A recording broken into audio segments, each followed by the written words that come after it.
Olá, queridos amados irmãos, graça e paz a cada um de vocês, sejam todos muito bem-vindos e bem-vindas. Que alegria poder então nos encontrar mais uma vez aqui em nosso canal para juntos rezar com a palavra de Deus. Hoje, nesse sábado, estamos então encerrando a 22ª semana do Tempo Comum e a liturgia desse sábado, dia 9 de setembro de 2023, propõe para a nossa reflexão o Evangelho de São Lucas, capítulo 6, versículos de 1 a 5, que vai nos narrar o seguinte: Num sábado, Jesus estava passando através de plantações de trigo. Seus discípulos arrancavam e comiam as espigas, debulhando-as com as mãos. Então alguns fariseus disseram: Por que fazeis o que não é permitido em dia de sábado?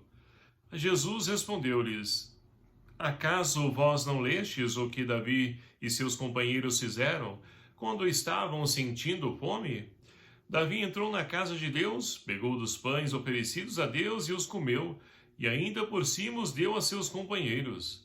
No entanto, só os sacerdotes podem comer desses pães.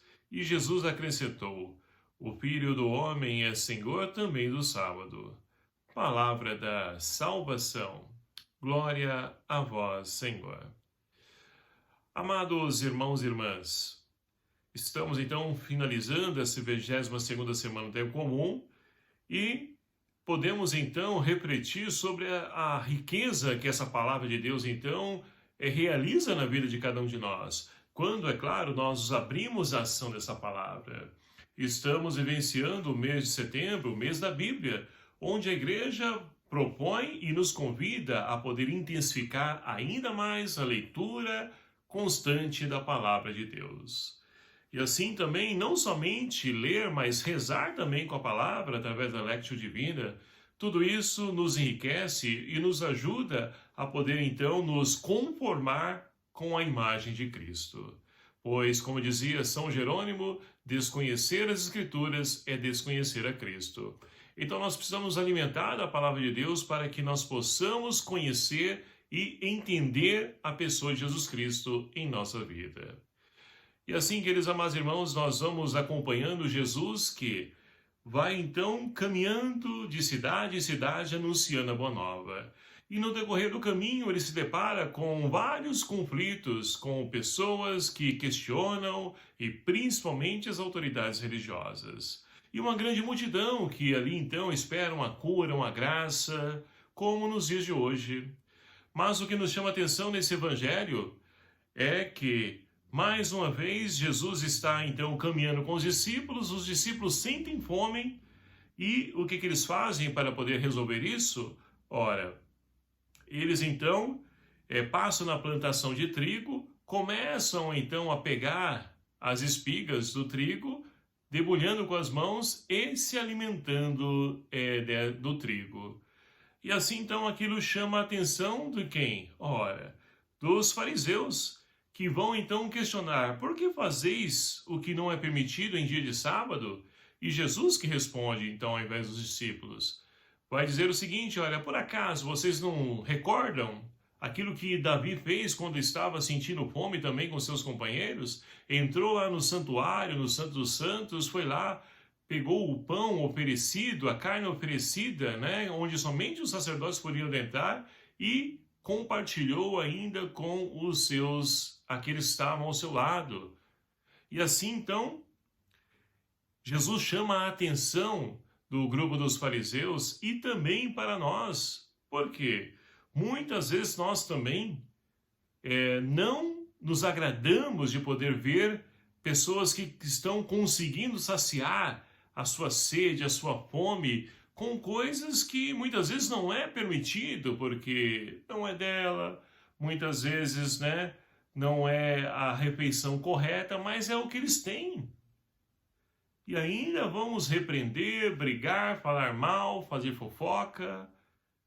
Então era isso que faziam os fariseus, e é isso que continua a fazer os fariseus de hoje.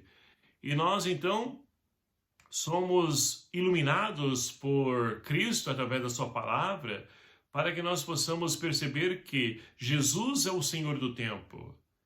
Não importa a gente estar preso, por exemplo, a uma lei e justificar com essa lei a nossa falta de caridade para com os irmãos necessitados e para com os que sofrem. E não podemos ser assim.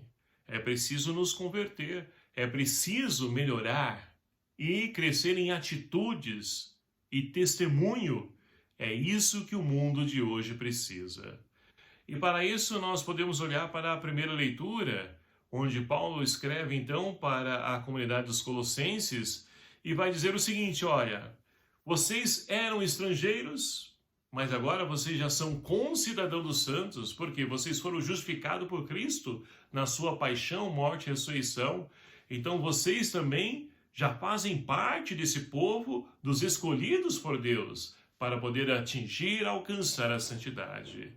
Mas conseguir alcançar a santidade não é nada fácil. Basta olhar à nossa volta, as nossas atitudes, a nossa vida. É fácil seguir Jesus Cristo? É fácil ser fiel a Ele? Não. Exige de nós um empenho, uma busca, uma luta, é uma batalha constante nós travamos, até mesmo com nós mesmos. Por quê? Muitas vezes a gente quer fazer uma coisa, aquilo que Deus então nos pede através da sua palavra, mas a nossa cabeça, a nossa mente não permite, porque há esse conflito e muitas vezes nós então cedemos à vontade da carne e deixamos que a vontade de Deus ela seja ocultada em nossa vida. E assim, meus queridos amados irmãos, nós vamos passando o dia, entrando semanas, anos, meses e continuamos a mesma pessoa, sem melhorar, sem crescer e sem evoluir em humanidade, porque é isso que nos ensina Jesus Cristo. E assim, então, nós somos convidados a fazer a experiência desse Deus, porque é Ele o nosso refúgio, é Ele e deve ser Ele o nosso amparo. Como o salmista de hoje nos convida a rezar: quem me protege e me ampara é meu Deus.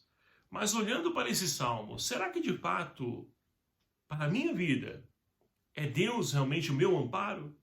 Não é o dinheiro, não é os bens materiais, não são as pessoas, não é o poder, não é os aplausos que são meus Deus no dia de hoje? Então, que nós possamos aproveitar o final dessa 22ª semana do tempo comum e refletir sobre tudo isso que a palavra hoje nos ilumina e fala aos nossos corações, para que novamente nós possamos então retomar o caminho da santidade, a vocação maior que Deus tem para toda a humanidade, sermos santos como Deus é santo. Mas para isso é preciso nós nos empenhar nessa luta, como dizia e repito, nessa batalha que travamos constantemente em nossa vida. Que o Espírito Santo de Deus seja a nossa força. Maria Santíssima, ela que gerou então a palavra através do seu ventre, ela nos ensine também a gerar essa palavra em atitudes e principalmente em pensamentos, palavras e ações. Que Maria Santíssima interceda por cada um de nós e nos ajude nessa nossa caminhada rumo ao céu. Louvado seja o nome do nosso Senhor Jesus Cristo, para sempre seja louvado. Obrigado a você, meu querido amado irmão, que nos acompanha aqui em nosso canal. Que você me ajude a compartilhar, divulgar esse canal, esse vídeo, para que outras pessoas também tenham acesso a essa palavra e permitam-se transformar por ela. O Senhor esteja convosco, Ele está no meio de nós. Por intercessão de Nossa Senhora das Dores, abençoe-vos o Deus Todo-Poderoso, Pai, Filho e o Espírito Santo. Amém. Um abraço fraterno a cada um de vocês. Até o próximo vídeo, se assim nos permitir. Espero por você. Até lá.